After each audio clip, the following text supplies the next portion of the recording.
said. Jay Bala of cashthechaos.com is with us on the show.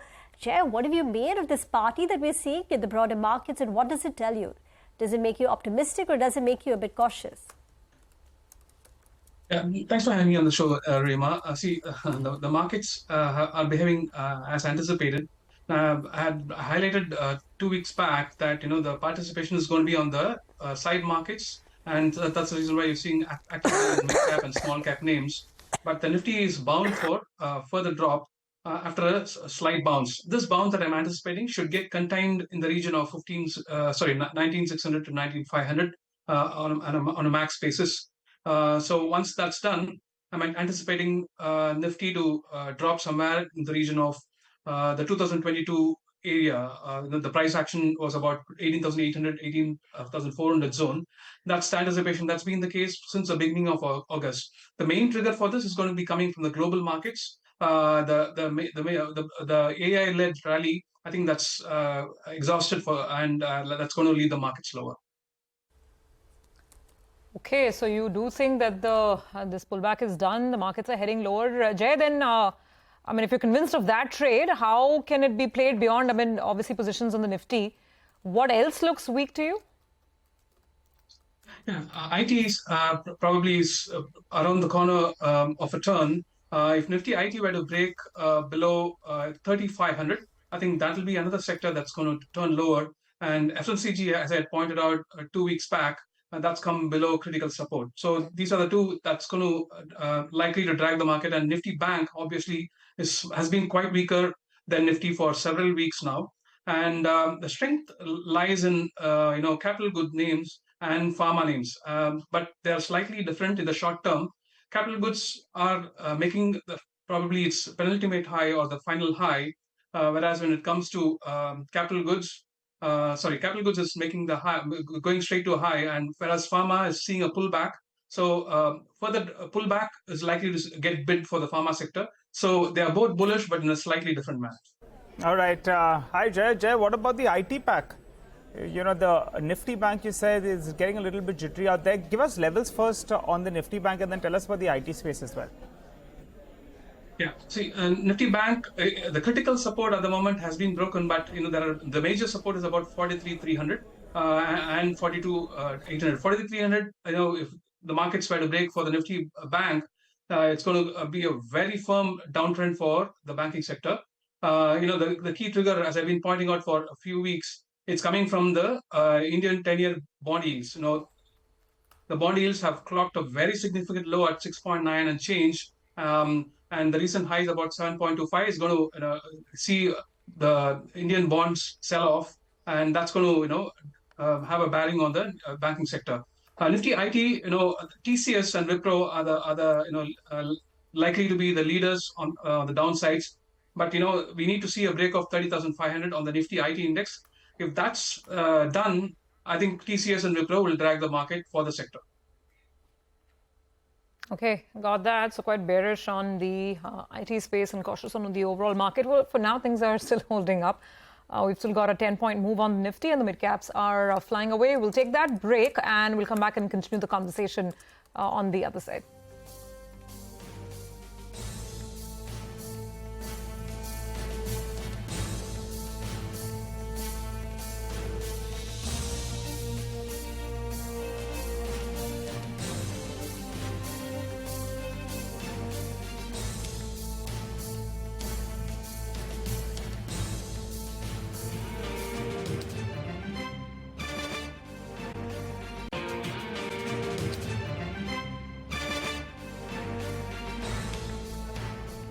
Welcome back. Just a few minutes to go of trade and the Nifty has not moved.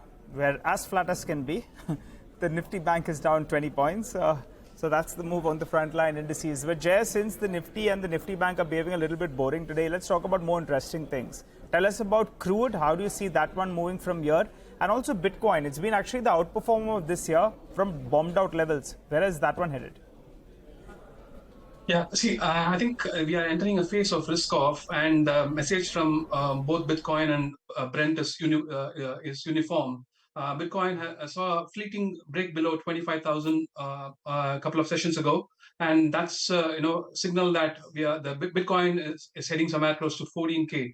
When it comes to Brent, again the recent high of 88, some around that ballpark is going to hold.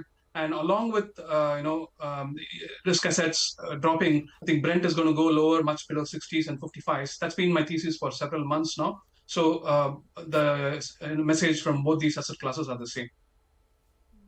Jay, you're bullish on Nestle and Havells.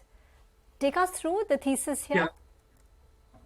Yeah. See, the recent high that we saw on Nestle last month, it's looking like an incomplete move, but the conviction is slightly lower than usual. But so be bit cautious. As long as the stock can hold about 21,400, I think it's setting itself for fresh record highs to somewhere in the region of 23,600.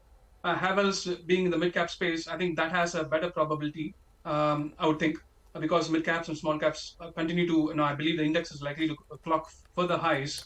So bullish on Havells with a stop below 1255 with an objective somewhere close to 1,400 fresh 52-week highs. Okay, that's a view on Havells. What do you make of Reliance now? Jay, of course, it's been going through all kinds of corporate actions, demerger, so a lot of other factors weighing on the stock. Anything on the charts? Any perhaps range, range trades that you can talk about, or levels that one should keep in mind? Yeah, I think 2440, 2450 is very critical for Reliance, but my suspicion is that it's not going to go anywhere between, it's going to get stuck between, say, the pre-Geo spin-off, financial spin-off, and 2023 low of about 2180. It's going to be stuck within the range with a slightly negative bias. I think it's made a medium-term top, but it's likely to see a phase of negative consolidation within this 2600 to 2180 range. By the way, at a time, on a day when most of the life insurance companies are doing well, Nippon Life Insurance, Nippon Life India has been under pressure. So that's down close to about 1.5% in trade. So it's not really participated. And India Cements and Sun TV, these are two other stocks where you are seeing considerable weakness, 2.5% lower and on pretty large volumes. On the flip side, Tata Communications has surged close to about 4.5%. So looking quite smart over there. And a couple of NBFCs, so L&T Finance Holding, that surged. M&M Financial is up close to about 4%.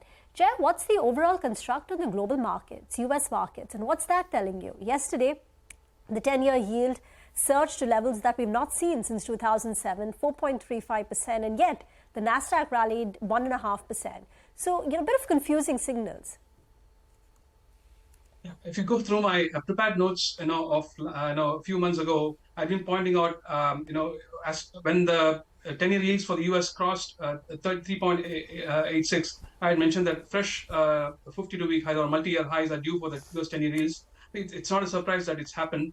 I think the path for the US 10-year yields is further hardening, and we are likely to see somewhere close to 475 to 500 bips. When it comes to US equities, I think Nasdaq has seen a very significant turn. That's not visible yet in the Dow Jones and S&P, but we are likely to see that soon. We're going to see a short-term bump up there too. So, the FANG stocks and the semiconductor index, which houses the AI stocks, they are all made a turn for the negative side. So I think we're going to see further downsides for the US equity markets.